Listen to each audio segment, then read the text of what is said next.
Hi guys, welcome back to another Bourbon Santa video. We're gonna do some turkey. This is just a sample. And you know that I don't love doing reviews of samples because I always worry in the sampling process, was there any taint? Was the sample clean? Yada yada. So, but this is something that I'm probably not gonna get my hands on. And so I wanted to go ahead and do it. This is father and son 13-year Japanese, this is a Japanese export of wild turkey, father and son, 13-year, 86 proof from 2020. And had to have it. So father and son is a duty-free shop exclusive 13-year wild turkey product, which is rude AF, if you ask me. I mean, what's going on, turkey? Keeping all the 13-year good stuff for everybody else? For people going all over the world? That's rude. What the heck? Now, I'm going to compare that to my Wild Turkey Master's Keep 1 and see how it stands up. Now, I have to say, Wild Turkey 1 is a blend of some extra aged bourbons and some a little bit younger bourbons. And this is 13 years old, so the youngest thing in here is 13 years old. There is a very significant color difference between these two.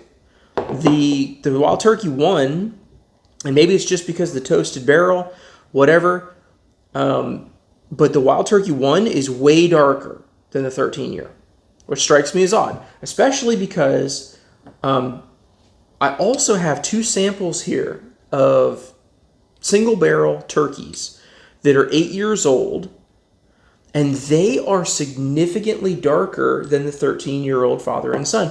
So I'm not sure why that's going on or why the 13-year father and son would be so light in color. These are, a little higher proof. They're 101s. This is 101. So maybe it's just that little bit of extra water is making the difference. It's not a huge proof difference. This is 86, that's 101. Not enormous, but maybe it's just enough to make this significant of a color difference. So let's dive right in and see what the 13-year father and son wild turkey product has to offer. Oh man, I wanted to hate this. I wanted to not like it. I wanted to be like, save your money, don't spend stupid amounts of money on secondary to get this, or book an international flight just to get this. But now I might be changing my mind. Oh, that hurts me. I'm afraid this is the best wild turkey product that I've ever smelled. It's cotton candy, street corn, like legit street corn with the butter and the cream on it. Oh, all the spices. Because it does give you some spice. It's almost not even baking spices. It's almost like cooking spices, like spices you would put on meat.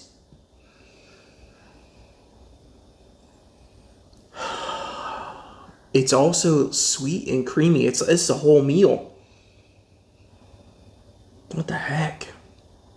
Oh, there's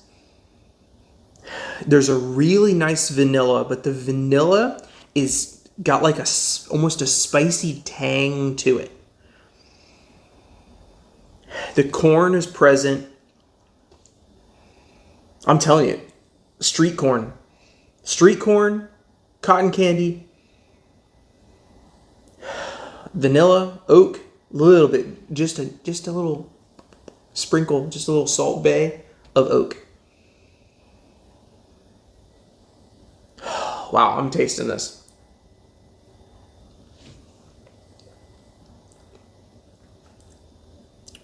The palate does not deliver what the nose hints at.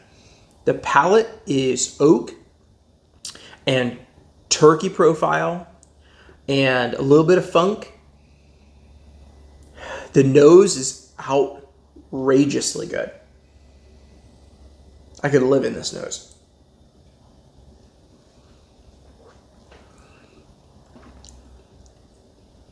The palate reminds me of the 17-year Bottle and Bond a lot, which was honestly one of my favorite Wild Turkey Master's Keeps. So that doesn't make me sad, but it doesn't deliver the wow factor that the nose had. The nose was like, hello, amazing. And the palate is more like, hey, I'm a Wild Turkey. I'm just a Wild Turkey. Okay, let me compare. Wow, okay. The one, this is more nuanced and weird, like outside the norm. I don't think I've ever said cotton candy and like grilling barbecue spices and street corn on a nose before.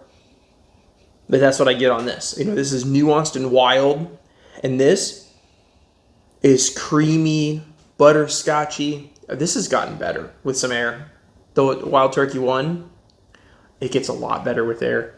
I know when I initially reviewed this, I wasn't wowed by the one, but this nose is significantly better now.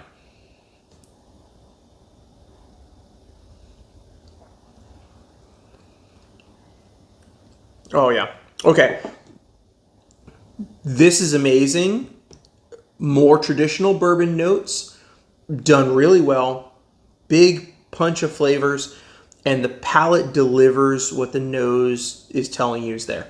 The palate follows through with beautiful delivery of nice, creamy, fruity flavors. Gorgeous, gorgeous oak. Gorgeous barrel profile.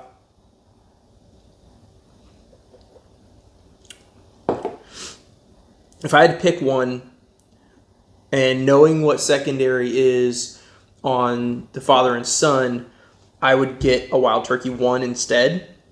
If you're a diehard turkey fan, you're going to want both, in your collection. But for flavor-wise, delivery, I would go with the Wild Turkey 1. Anyway, just my opinion. Thanks for watching, guys. Until next time, have a great day.